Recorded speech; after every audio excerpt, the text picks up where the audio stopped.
প্রিয় দশম শ্রেণীর শিক্ষার্থী বন্ধুরা, তোমরা যারা 2024 সালে মাধ্যমিক পরীক্ষা দেবে, তোমাদের জন্য আজকের এই বাংলা ব্যাকরণ সাজেশনটি মোস্ট ইম্পর্টেন্ট। দেখো, তোমাদের জন্য আমরা আজকে যে প্রশ্নগুলো নিয়ে চলে এসেছি, কেবলমাত্র তোমরা এই প্রশ্নগুলো অভ্যাস করবে। তোমরা দেখবে এখান থেকেই 16 নম্বর হুবহু কমন পেয়ে যাবে। দেখো, প্রথম প্রশ্নটি, নির্দেশক বাক্য কাকে বলে? যে বাক্য সাধারণভাবে কোনো কিছুর বর্ণনা বা বিবৃতি থাকে তাকে নির্দেশক বাক্য বলে। উদাহরণ দেখো, শীতকালে ঠান্ডা লাগে, আমি দশম শ্রেণীতে পড়ি। এই প্রশ্নটি কিন্তু 2024 সালে ফাইনাল পরীক্ষার জন্য মোস্ট ইম্পর্টেন্ট। 2 দাগের প্রশ্নটি দেখো, কর্ম কর্তৃবাচ্য কাকে বলে? যে বাচ্যের কর্তা অনুপস্থিত থাকে এবং কর্মই কর্তারূপে প্রতীয়মান হয় তাকে কর্ম কর্তৃবাচ্য বলে, যেমন ঘণ্টা বাজে। তারপরে দেখো 3 দাগের প্রশ্নটি, অকারক কাকে বলে? যে পদগুলির সঙ্গে ক্রিয়াপদের কোনো অন্বয় বা সমন্বয় নেই, নাম পদের সঙ্গে এদের সমন্বয়, ক্রিয়াপদের সঙ্গে অন্বয় নেই বলে এগুলোকে কারক বলা যায় না, এগুলোকে অকারক বলে। Most important. যোগ্যতাহীন বাক্যের একটি উদাহরণ দাও। দেখো, যোগ্যতাহীন বাক্য হলো যেমন গরু মাংস খায়। বাক্যটি ভাব প্রকাশের যোগ্যতা হারিয়েছে, কারণ গরু মাংস খায় না, ঘাস খায়। মোস্ট ইম্পর্টেন্ট, কিন্তু এই প্রত্যেকটি প্রশ্নই তোমরা ভালো করে অভ্যাস করবে। তোমরা দেখবে এখান থেকে হুবহু কমন পেয়ে যাবে। তারপরে দেখো 5 দাগের প্রশ্নটি, সম্বন্ধপদ কারক নয় কেন? এই প্রশ্নটি কিন্তু 100% কমনযোগ্য প্রশ্ন। সম্বন্ধপদ কারক নয়, অকারক। কারণ ক্রিয়াপদের সাথে বিশেষ্য বা সর্বনাম পদে সরাসরি সম্পর্ককে কারক বলে, কিন্তু ক্রিয়াপদের সাথে সম্বন্ধপদে সরাসরি সম্পর্ক থাকে না, তাই সম্বন্ধপদ কারক নয়। Most important. তারপরে দেখো 6 দাগের প্রশ্নটি, ত্রিযোগ বিভক্তি কাকে বলে? যে বিভক্তির চিহ্ন একাধিক কারকে প্রযুক্ত হয় তাকে ত্রিযোগ বিভক্তি বলে, যেমন কে, তে, এ ইত্যাদি। তারপরে দেখো মোস্ট ইম্পর্টেন্ট একটি প্রশ্ন, অনুসর্গ বিভক্তির একটি পার্থক্য লেখো। দেখো, অনুসর্গের স্বাধীন অর্থ ও স্বাধীন ব্যবহার আছে, কিন্তু বিভক্তির স্বাধীন অর্থ ও স্বাধীন ব্যবহার নেই। Most important. নিত্য সমাস কাকে বলে? উদাহরণ দাও। যে সমাসের ব্যাস বাক্য হয় না অথবা ব্যাস বাক্য গঠনের জন্য অন্য পদের প্রয়োজন হয় তাকে নিত্য সমাস বলে। উদাহরণটি দেখো, গ্রামান্তর। Most important. তারপরে দেখো, সমধাতুজ কর্ম কাকে বলে? এই প্রশ্নটি কিন্তু মোস্ট ইম্পর্টেন্ট। একই ধাতু থেকে কোনো বাক্যের কর্ম ও ক্রিয়ার উৎপন্ন হয় তাকে সমধাতুজ কর্ম বলে। Most important. তারপরে দেখো, দ্বিগু ও অব্যয়ীভাব সমাস কাকে বলে? পূর্বপদের অর্থ প্রাধান্য পায় যে সকল সমাসে তাকে দ্বিগু ও অব্যয়ীভাব সমাস বলে। Most important. তারপরে দেখো 11 দাগের প্রশ্নটি, সমাস ও সন্ধির দুটি প্রধান পার্থক্য নির্দেশ করো। তো দেখো, সমাস পরস্পরের অর্থ ও সঙ্গতি, পূর্ব 2 বা ততোধিক পদ মিলে এক পদে পরিণত হওয়াকে সমাস বলে। তারপরে দেখো সন্ধি, পাশাপাশি দুটি ধ্বনি মিলনকে বা বর্ণের মিলনকে সন্ধি বলে। Most important. তারপরে দেখো 12 দাগের প্রশ্নটি, ইন্দ্রজিৎ শব্দটির ব্যাস বাক্য সহ সমাসের নাম লেখো। এই প্রশ্নটি কিন্তু মোস্ট ইম্পর্টেন্ট। দেখো, ব্যাস বাক্য, ইন্দ্রকে জয় করেছেন যিনি সমান ইন্দ্রজিৎ, সমাসটি হবে উপপদ তৎপুরুষ সমাস। Most important.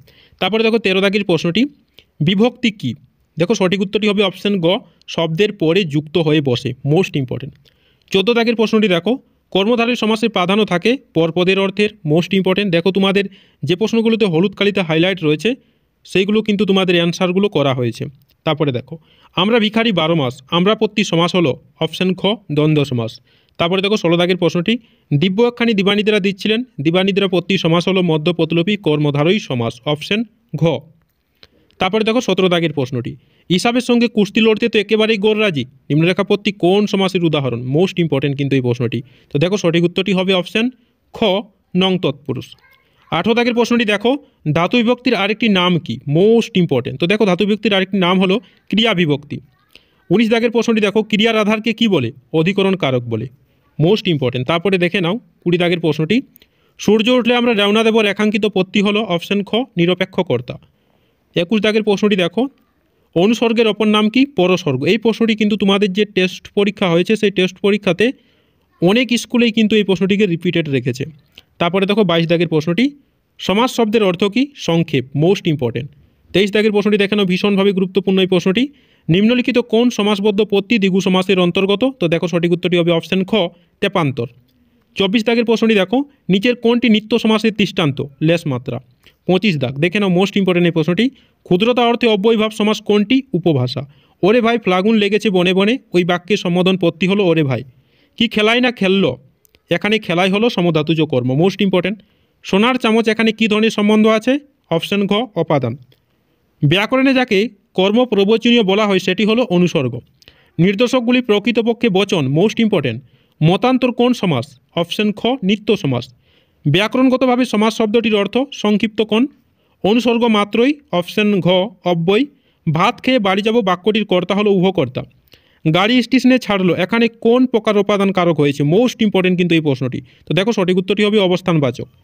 নির্দেশক প্রধানত যে পদের সঙ্গে যুক্ত থাকে, বিশেষ্য পদের সঙ্গে যুক্ত থাকে। উপমিত কর্মধারী সমাসের আদৃশ্য থাকে সাধারণ ধর্ম, মোস্ট ইম্পর্টেন্ট। নিচের কোনটি তৎপুরুষ সমাসের উদাহরণ? তো দেখো সঠিক উত্তরটি হবে অপশন গ, অশান্তি। ভাষাবিজ্ঞানীদের মতে সমাস হলো 8 প্রকার। অনুসর্গের প্রধান কারকটি হলো অপাদান কারক। তারপরে দেখো মোস্ট ইম্পর্টেন্ট একটি প্রশ্ন রয়েছে এখানে, অকারক হলো 2 প্রকার।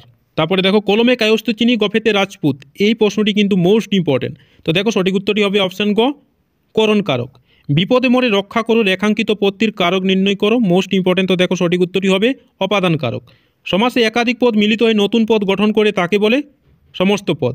তারপরে দেখো ত্রিভুবন সমাস হলো দ্বিগু সমাস। বহুব্রীহি শব্দের অর্থ কি? Most important. তো দেখো সঠিক উত্তরটি হবে বহুধান। বিভক্তি শব্দটি ব্যুৎপত্তি হলো, দেখো সঠিক উত্তরটি হবে অপশন গ, বি মাইনাস ভজ প্লাস তি। তারপরে দেখো অকারক হলো সম্বন্ধ ও সম্বোধন পদ, মোস্ট ইম্পর্টেন্ট। নিচের কোনটি নিত্য সমাসের দৃষ্টান্ত? দেখো সঠিক উত্তরটি হবে অপশন ঘ, যুগান্তর। সমাপিকা ক্রিয়ার সঙ্গে অর্থ সম্পর্কহীন পদকে বলে অকারক পদ, মোস্ট ইম্পর্টেন্ট। দেখো এখানে যতগুলো প্রশ্ন রয়েছে মোস্ট ইম্পর্টেন্ট প্রশ্ন, এই প্রশ্নগুলো তোমরা কেবলমাত্র অভ্যাস করবে, তোমরা দেখবে এখান থেকেই হুবহু কমন পেয়ে যাবে। তারপরে দেখো 49 দাগের প্রশ্নটি, দ্বন্দ্ব শব্দটির অর্থ কি? মিলন। কর্তা নিজে কাজ না করে অন্যকে দিয়ে কাজ করে নিলে তা হবে প্রযোজ্য কর্তা, মোস্ট ইম্পর্টেন্ট। তোমাদের এরকম ভাবও আসতে পারে যে প্রযোজ্য কর্তা কাকে বলে, তাহলে তোমরা অ্যান্সারটা এরকমভাবে লিখবে, কর্তা নিজে কাজ না করে অন্যকে দিয়ে কাজ করে নিলে তাকেই প্রযোজ্য কর্তা বলে। লোহার পেরেক কি? এটি কিন্তু একটি মোস্ট ইম্পর্টেন্ট প্রশ্ন। তো দেখো সঠিক উত্তরটি হবে অপাদান কারক। অন্যদিশ্য দেশান্তর, এটি যে সমাস তা হলো নিত্য সমাস। পুত্র কি আর কহিব, পুত্র হলো সম্বোধন, মোস্ট ইম্পর্টেন্ট। সিংহাসন কোন কর্মধারী সমাসের উদাহরণ? এই প্রশ্নটি তোমরা কিন্তু কমেন্ট করে জানাবে। একটি নিত্য সমাসের উদাহরণ দাও। তো দেখো সঠিক উত্তরটি হবে গ্রামান্তর। সমাস শব্দের ব্যুৎপত্তি হলো সম মাইনাস অস প্লাস অ, মোস্ট ইম্পর্টেন্ট। বিভক্তি ও নির্দেশকের মিল, এই প্রশ্নটি কিন্তু সঠিক উত্তরটি হবে অপশন গ, দুটি শব্দের সঙ্গে জুড়ে গিয়ে শব্দরূপ বদল করে, মোস্ট ইম্পর্টেন্ট। তারপরে দেখো সমাসে প্রাধান্য পাই, অপশন খ, অর্থ। শূন্য বিভক্তির চিহ্ন হলো অ। ক্রিয়াপদের সঙ্গে নামপদের সম্পর্ককে কারক বলে, মোস্ট ইম্পর্টেন্ট। বেশ বাক্যের অপর নাম বিগ্রহ বাক্য। পরকে করলে আপন, পরকে কর্মটি হলো গৌণ কর্ম।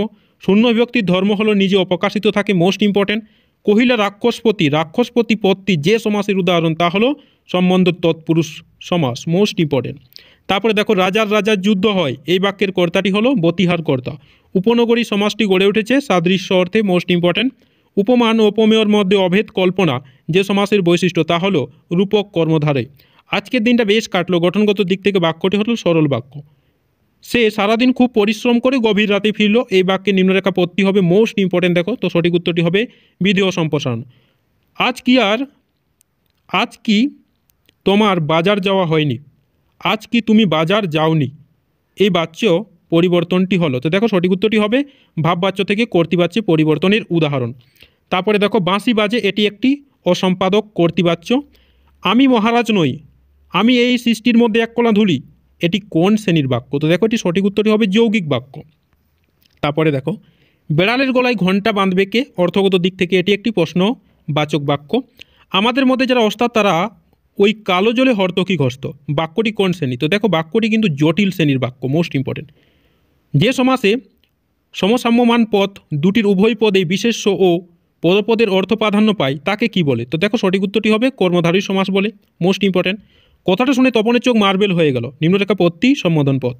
ক্রিয়ার অর্থ প্রাধান্য পায় ভাব বাচ্চে। 30 বয়সটা দেখো, বয়স 30-32-এর অধিক নয় কিন্তু ভারী রোগা দেখাইল, এটি কোন শ্রেণীর বাক্য? মোস্ট ইম্পর্টেন্ট কিন্তু এটি। তো দেখো সঠিক উত্তরটি হবে যৌগিক বাক্য।